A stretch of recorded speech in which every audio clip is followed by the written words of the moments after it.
got my boys with me today, so there's quite a bit of dog snoring. But the mist coming off the water is beautiful, and I'm going to go with another chapter 10 this morning. Part 3 continued how to break the worry habit. Chapter 10, put a stop-loss order on your worries. Would you like to know how to make money in Wall Street? Well, so would a million other people. And if I knew the answer, this book would sell for $10,000 a copy. However, there's one good idea that some successful operators use. This story was told to me by Charles Roberts, an investment counselor with offices at 17 East 42nd Street, New York. I originally came up to New York from Texas with $20,000, which my friends had given me to invest in the stock market. Charles Roberts told me. I thought, he continued, that I knew the ropes in the stock market, but I lost every cent. True, I made a lot of profit on some deals, but I ended up by losing everything. I did not mind so much losing my own money, Mr. Roberts explained, but I felt terrible about having lost my friends' money. Even though they could well afford it, I dreaded facing them again after our venture had turned out so unfortunately. But to my astonishment, they not only were good sports about it, but proved to be incurable optimists. I knew I had been trading on a hit-or-miss basis and depending largely on luck and other people's opinions. As H.I. Phillips said, I had been playing the stock market by ear. I began to think over my mistakes, and I determined that before I went back into the market again, I would try to find out what it was all about. So I sought out and became acquainted with one of the most successful speculators who ever lived, Burton S. Castells. I believe I could learn a great deal from him because he had long enjoyed the reputation of being successful year after year, and I knew that such a career was not the result of mere chance or luck. He asked me a few questions about how I had traded before and then told me what I believe is the most important principle in trading. He said, I put a stop-loss order on every market commitment I make. If I buy a stock at, say, $50 a share, I immediately place a stop-loss order on it at $45. That means that when and if the stock market should decline as much as 5 points below its cost, it would be sold automatically, thereby limiting the loss to 5 points. If your commitments are intelligently made in the first place, said the old master, your profits will average 10, 25, or even 50 points. Consequently, by limiting your losses to 5 points, you can be wrong more than half of the time and still make plenty of money. I adopted that principle immediately and have used it ever since. It has saved my clients and me many thousands of dollars. After a while, I realized that the stop-loss principle could be used in other ways besides in the stock market. I began to place stop-loss orders on other worries besides financial ones. I began to place a stop-loss order on any and every kind of annoyance and resentment that came to me. It has worked like magic. For example, I often have a luncheon date with a friend who is rarely on time. In the old days, he used to keep me stewing around for half of my lunch hour before he showed up. Finally, I told him about my stop-loss order on my worries. I said, Bill, my stop-loss order on waiting for you is exactly 10 minutes. If you arrive more than 10 minutes late, our luncheon engagement will be sold down the river, and I'll be gone. Man alive, how I wish I had had the sense years ago to put stop-loss orders on my impatience, on my temper, on my desire for self-justification, on my regrets, and on all my mental and emotional strains. Why didn't I have the horse sense to size up each situation that threatened to destroy my peace of mind and say to myself, see here, Dale Carnegie, this situation is worth just so much fussing about and no more. Why didn't I? However, I must give myself credit for a little sense on one occasion at least. And it was a serious occasion too. A crisis in my life.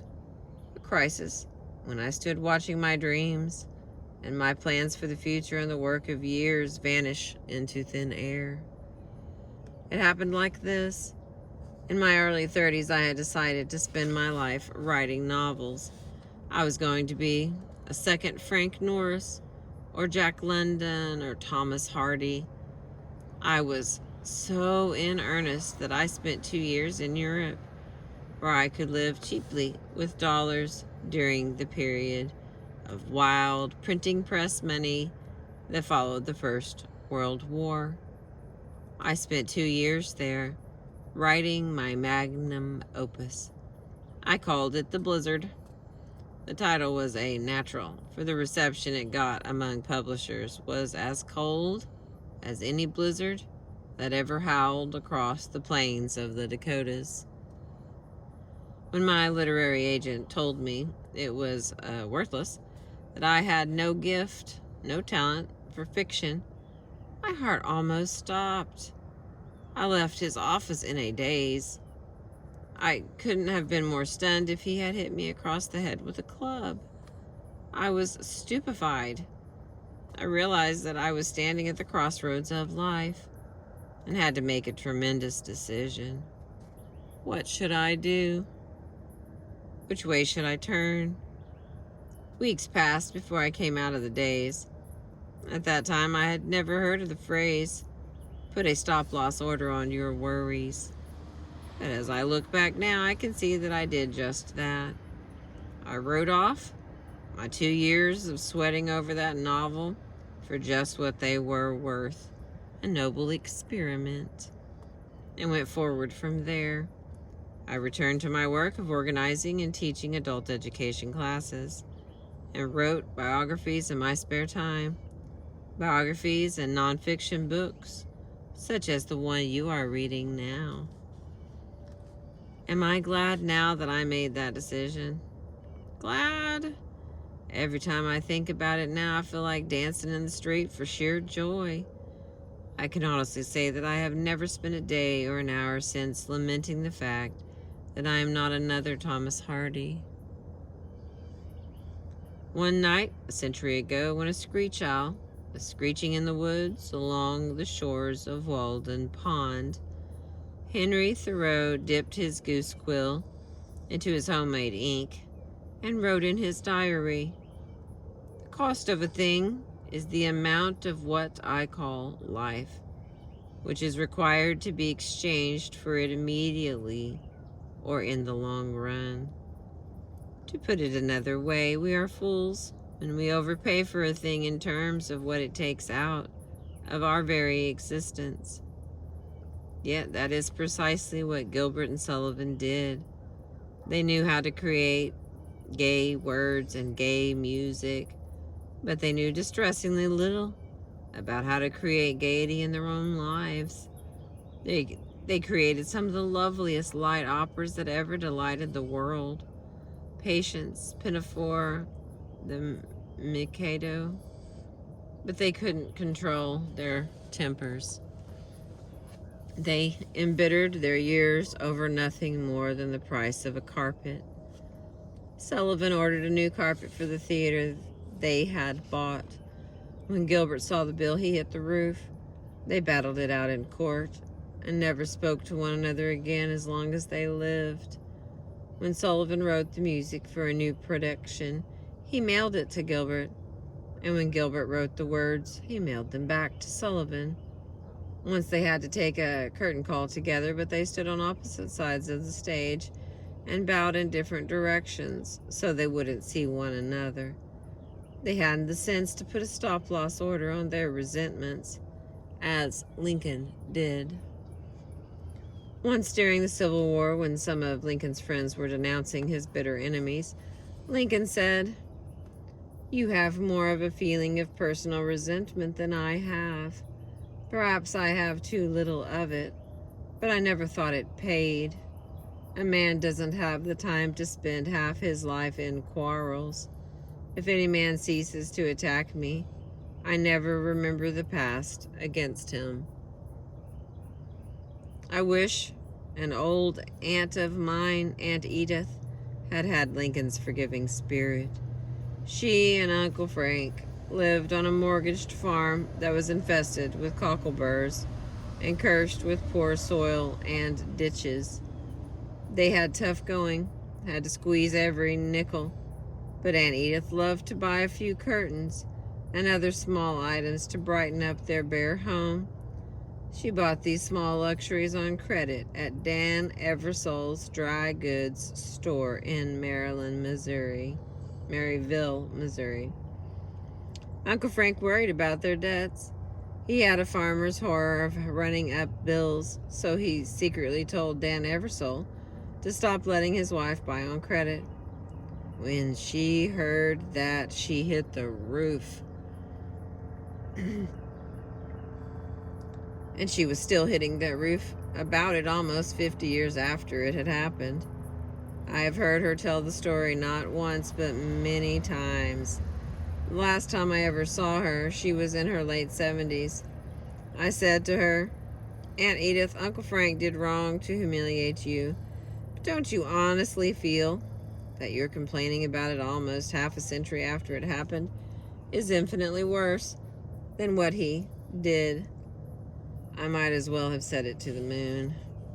Aunt Edith paid dearly for the grudge and bitter memories that she nourished. She paid for them with her own peace of mind. When Benjamin Franklin was 7 years old, he made a mistake that he remembered for 70 years.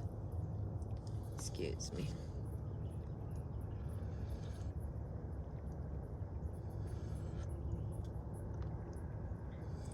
That he remembered for 70 years.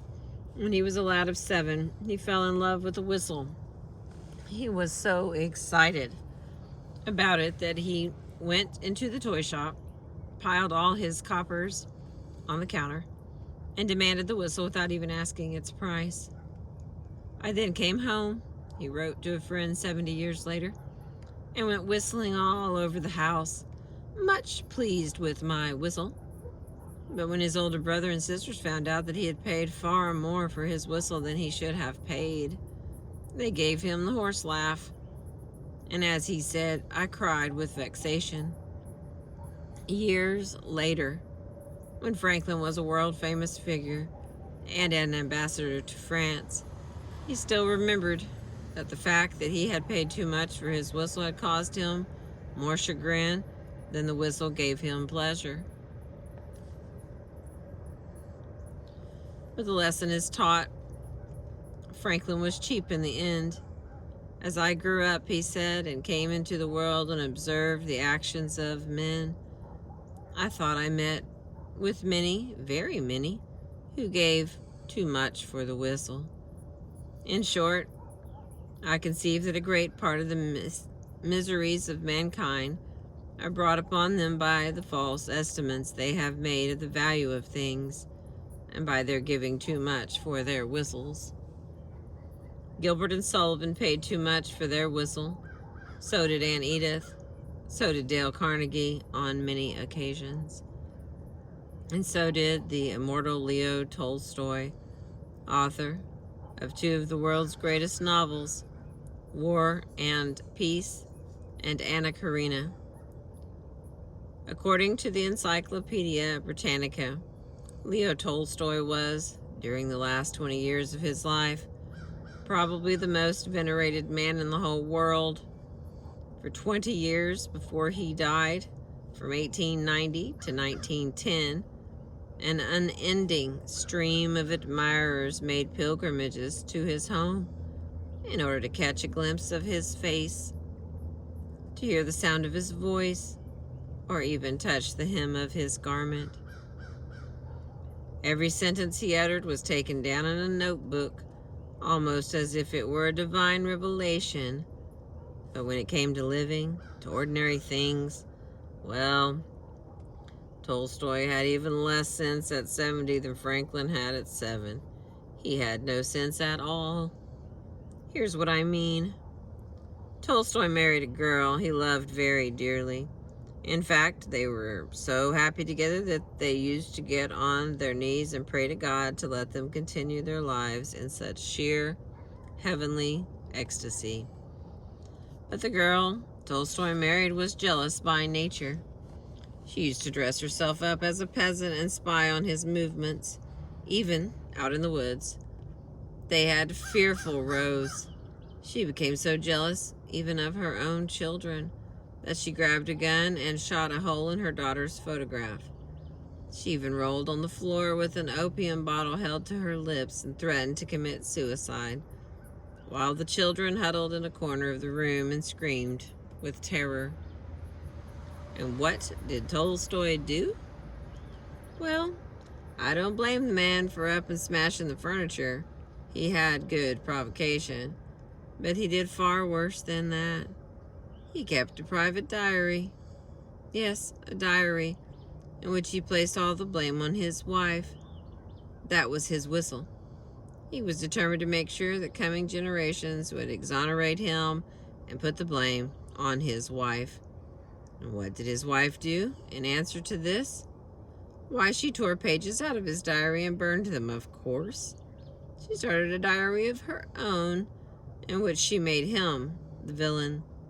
She even wrote a novel entitled Whose Fault, in which she depicted her husband as a household fiend and herself as a martyr. All to what end? What did these two people turn? The only home? Whoa. All to what end? Why did these two people turn their only home they had into what Tolstoy himself called a lunatic asylum? Obviously, there were several reasons.